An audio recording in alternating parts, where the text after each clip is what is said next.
Today we've got a 2016 Ford Focus 1.5 TDCi with roughly 58,000 miles on the clock. Checking the wipers on this car, when I sat in it, they were pretty good. It didn't really leave any streaks up and down the glass. If it does leave streaks up and down the glass, just lift your wiper arm up and have a look at that rubber edge. More often than not, you'll find it's just dirty, a little bit of grit or debris off a tree wedged in there. But you need to also make sure that the ends aren't torn. That's where they're more prone to tearing, right at the ends.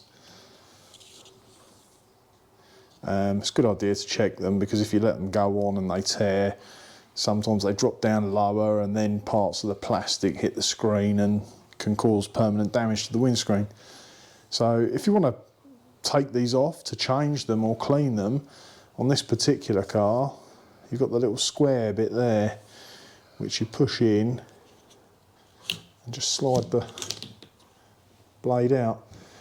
That is what you would get if you're replacing the wiper blade, the whole thing with a clip there as well.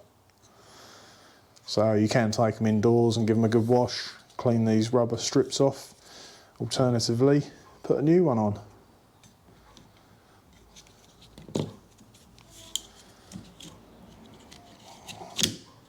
That's it, clip back in.